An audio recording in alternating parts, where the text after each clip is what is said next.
Let's just take a look at a couple of those lyrics. Sometimes you've just got to let it ride. The world is changing right before your eyes. Anybody? I picked that lyric from the song. Of course, I'm going to go to the title of the song as well, but this is where I want to start today. Sometimes you just got to let it ride. While we were on vacation in Mexico, there was a lot of talk about the world we're living in right now. You pretty much couldn't go anywhere or to any restaurant or any vendor or anything when you didn't hear something, when you were told, when they know you're an American, instantly the conversation would go to what is happening in the world. And staying on point and staying in a positive mode is really important, and to stay very optimistic and stay very clear. But this line, sometimes you've just got to let it ride. Sometimes you've just got to let the world unfold. I say, one of my AEPs is my life is unfolding perfectly, no matter what. No matter what. And maybe there's a lot of what going on right now, but the no matter comes before it. So it's no matter what. The world is changing right before your eyes. I think we're being deceived by how the world is changing because we're thinking it's changing for the worst. Many people are believing that the world is reverting to an older system that maybe doesn't work.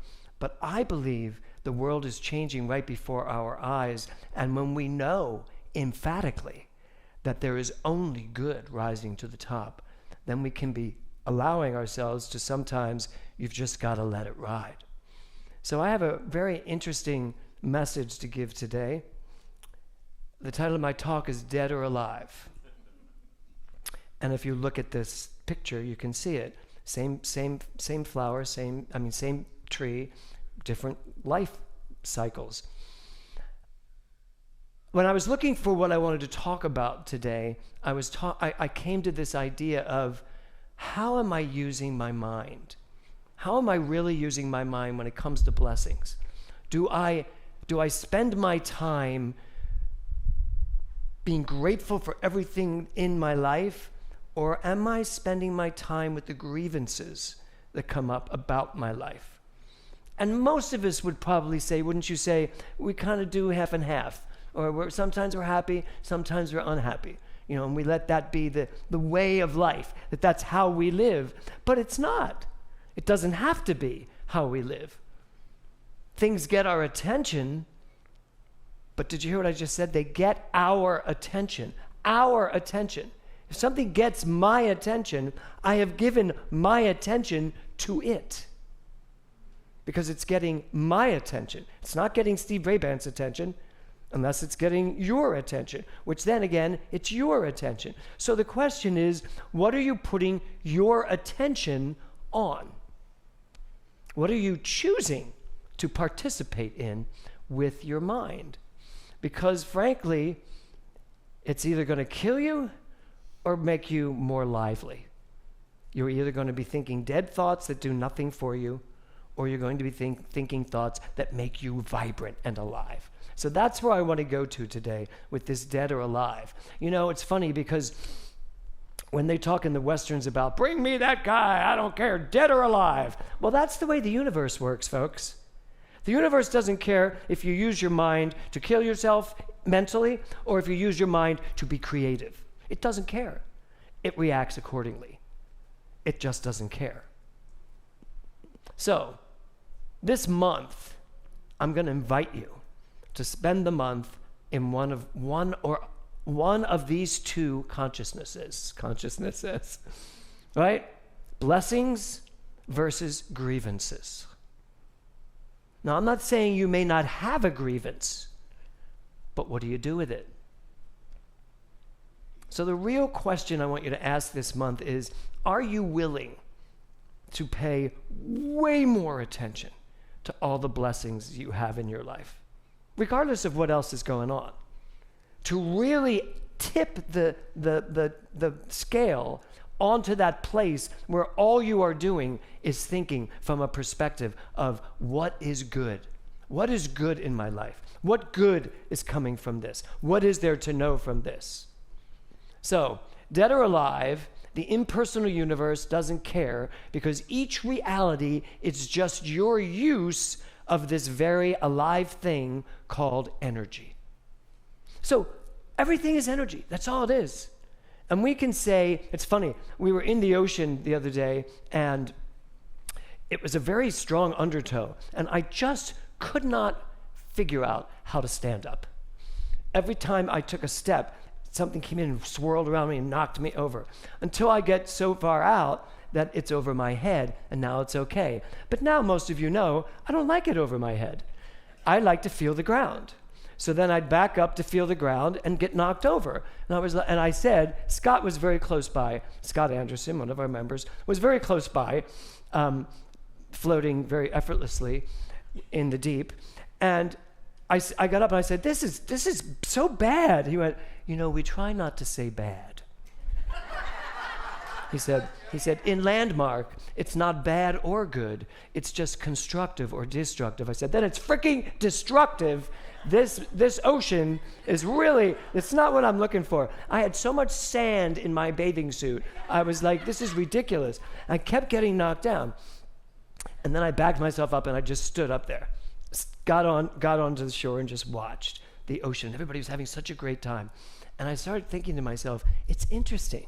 This is my reaction to an impersonal world. The universe, the ocean is not literally acting today in a way to piss me off. It's not. The ocean doesn't care. It needs to do what it does. It did not ask me to step into it. That was my choice. And I didn't ask it to knock me on my ass. That was its non-choice because it's not really paying attention to me. I'm having this whole quantum metaphysical, I still didn't go back in, but I'm having this quantum metaphysical feeling about, which is when I started this talk, I was like, oh, I see. So it's my mind. And if I really want the experience of swimming in the ocean, I'm going to have to deal with the elements and stop cursing them and stop fighting them. And then I did go back in and I started swimming in with the waves and letting them bring me in, which brought even more sand into my bathing suit, but I was fine. More going with it, as it said in the beginning, let it just unfold. So another story, which those of you in Mental Muscle already heard on Friday, we were on a yacht, and they anchored the yacht, and everybody jumped into the water. I don't like deep water. I don't like deep water that doesn't have a quick route out of it. And I didn't see how far back the ladder was to get out of the water because those nuts all just jumped off the front of the yacht and started swimming around. Catamaran. They called it a yacht. I like that better. And they're all yelling at me, come in the water, come in the water. And I was like, no, I'm good. I'm really good. And Kevin's like, James, it's not like we're asking you to snorkel. Just jump in the water. It's really beautiful. It's so much salt. You couldn't possibly sink. I was like, really? Let's not tempt that. So I was like, I wasn't going to do it. But then I stood there and I was like, wow, there is half of me that really wants to jump in the water. I would have jumped in the water so quickly in another time, like a little bit younger. And I was like, why am I not jumping in the water? And I got it. Because I had that panic attack like 20 years ago, jumping off a boat and swimming to the shore, got halfway there, saw how far the boat looked, saw how far the shore looked, and had a panic attack. And ever since then, that core belief has kept me in a mode of not feeling safe when I'm in water over my head. And I was like, and it's Boundaries Week in Mental Muscle, right? And I was like, that is such a boundary, that is such a wall I have created. And so I could go over my grievances and talk about that panic attack and go back to all the things that maybe didn't work out for me. Or I could just say, jump and see what happens. So I did. First I went and found out how far the steps were. I did do that. I saw the steps. I was like, I can get to those steps if I have to. And then I went to the front of the yacht, catamaran, and jumped in. And it was beautiful. And it was so salty. And it was just, I just floated. It was so beautiful. I instantly swam to the steps to see how they were. And then I was fine. And I thought to myself, so if I'm going to give this whole talk called Dead or Alive, I could stand on the ship's deck in kind of a dead mode of action, of just avoiding what perhaps was scaring me. Or I could jump in and trust and know. And I chose the latter and had and I was the last one out. They had to drag me out of the water after that. I was like, yeah, this really works. So this whole month, I would like us all to really think about this idea, dead or alive. I'd like to think about blessing or grievance. What is it you're going to put your attention on?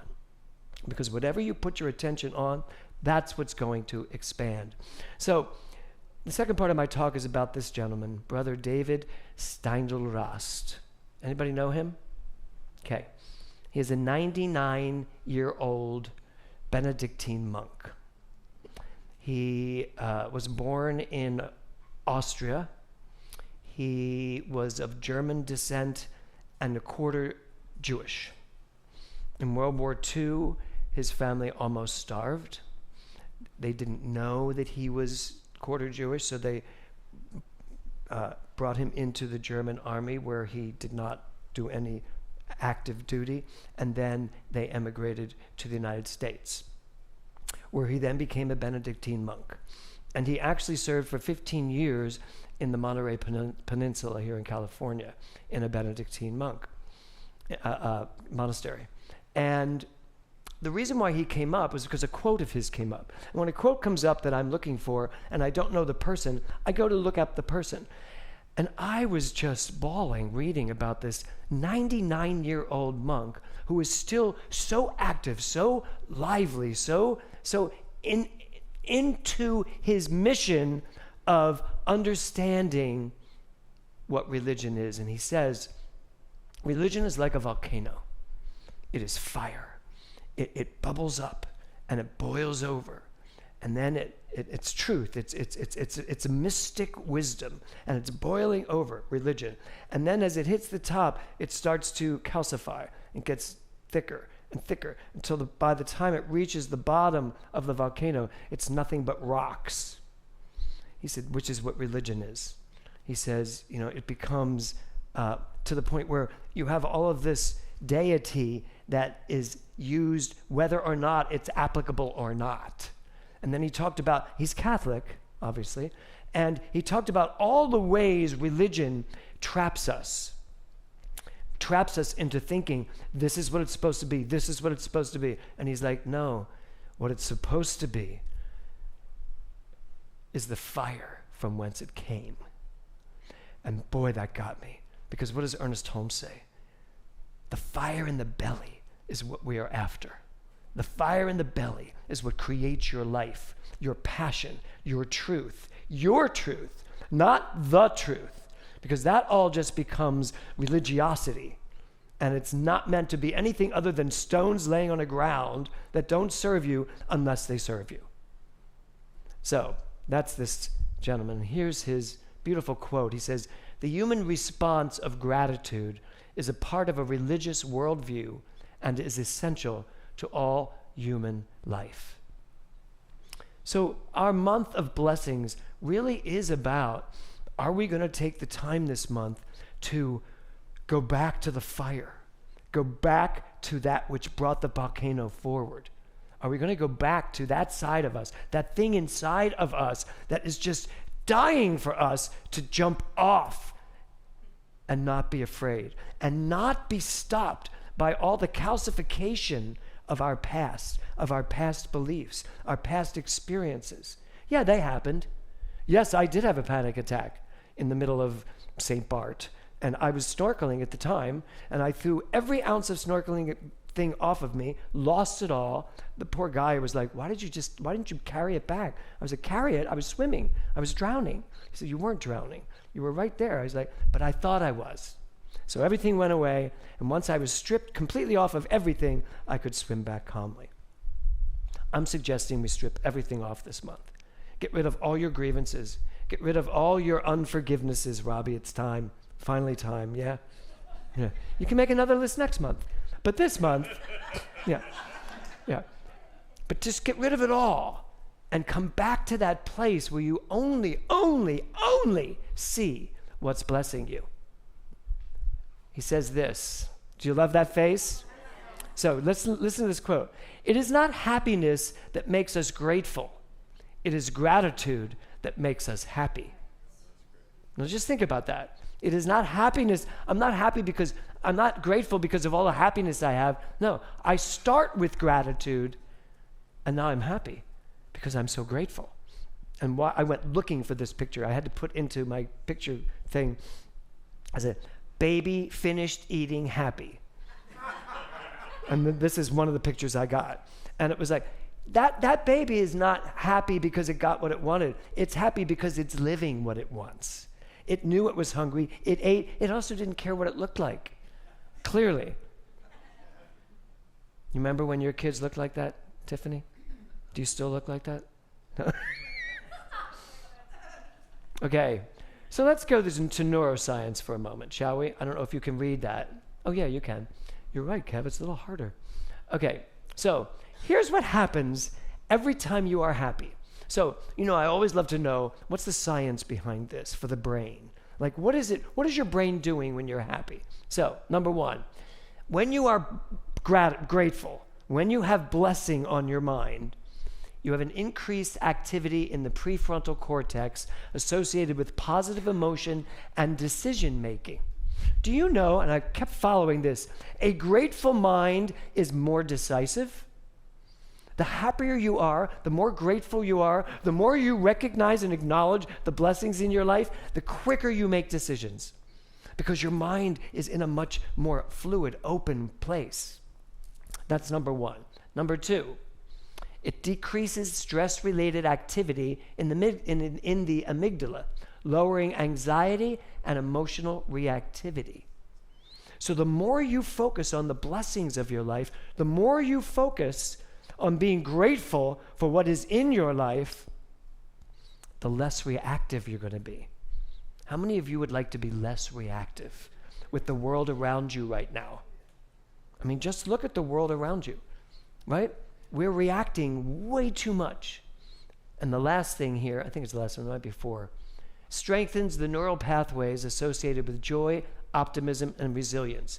Just in case you don't remember what neural pathways are, there is a pathway from your brain to or what I like to say, from the causation to the realization. And there are these divots in the brain. They're valleys. And the valley, this neural pathway, is the valley that creates habits. We've got a lot of them. There's the big grievance divot in there, and way too many of us spend too much time traveling that highway in our minds of all the grievances, stuff going on. So it strengthens your neural pathways associated with optimism. Show of hands, how many people today feel 100% optimistic about where we're headed? Okay, look around, folks.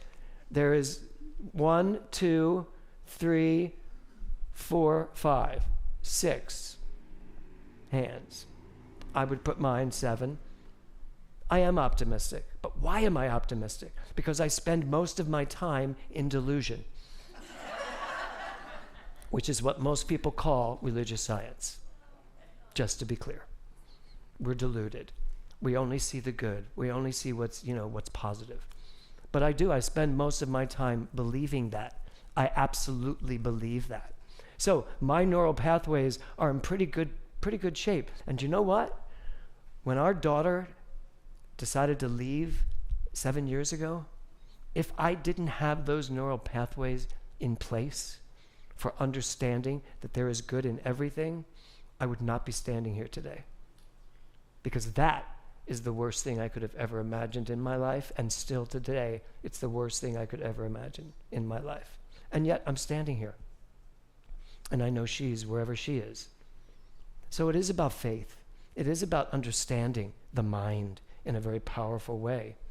And then the last one, essentially, gratitude changes your brain chemistry to make positive thinking more natural over time. You want to know what's so great about religious science, and I won't even say religious science, about ancient wisdom, about new thought? You know what's so great about thinking from the perspective that life is always unfolding perfectly? It gets the mind ready, absolutely ready for what's coming, no matter what's coming. So, counting blessings builds a mindset of appreciation that acts as a buffer during hard times. You know, people have asked me, what are you going to do for our community? How are you going to handle what's going on in the world right now for our community? I am going to teach a full-day workshop called Consciousness in Our Times, how to use your mind during times like these, how to navigate these times, okay? And then the bottom one, it reinforces the belief, and this is the paramount thing to take from this. It reinforces the belief that even in struggle, something good remains. The whole thing about counting your blessings, the whole thing about gratitude is that you get to start building a resilient foundation that life is good. Not good and bad. Life is good. There is a power for what in the universe? Yeah, that's what Ernest Holmes said. There's a power for good in the universe, greater than you know yourself to be. And you can use it because you are it. That's what we teach. That's what I live from. No matter what is going on, no matter how difficult it may seem, I understand this last sentence. Even in struggle, something good must remain because that's how it began. And you cannot obliterate the energy that is the cause of all things. Oh, by the way, that picture, that's a picture I took standing at the infinity pond pool, hanging over what would be the ocean, taking a picture of this blood sunset that was so spectacular. We were all just like, oh my God. I have like 10 of them, all different views of it. And turn around and look at that one because you'll see it better if you can see it. It was so blood red. And we're all just sitting there watching this. And it was like, you know what's funny? That happened all by itself. The universe did not need me to paint it. The universe didn't need me to do anything to make that happen. Why do I think I have to do so much to make the good things, the great things in life happen? Maybe it's time for us to stop thinking we have to work so hard and start thinking we have to work a little less. We have to back up. We have to be willing to back up and ask ourselves very important questions and just say, what's here? What's here right now? In this room right now are amazing minds, beautiful people, people whose hearts are open, are compassionate. We're not just a country of different genders and different sexual orientations and different political parties. That's just what we've done with this energy. The board is working hard right now figuring out what are we calling ourselves going forward. And we are a little bit struggling as to what will that name be, because the name needs to be a place where everyone is welcome and where everyone can come and make sure that they are heard, respected, and loved. That's what this month needs to be about. Really focusing on that in you that has so much to be grateful for. So the song that Larry sang was "Love Will Keep Us Alive." It's the only thing that's going to keep us alive. And love is energy. And energy is neither good nor bad. It is dependent upon you to take that energy and move it out into the world. So this month, use your mind. Use it powerfully. Use it on purpose. Make yourself focus on that which is good. And even when you see something that annoys you, know there is good underneath it, no matter what. Doesn't matter. There is good to be had in everything. And the quicker we learn that, the quicker we are going to be, like that says, a global truth, not just individual truths, but a global truth A truth that says, love only. Forgive everything.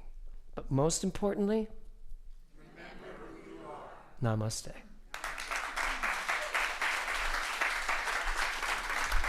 Thank you.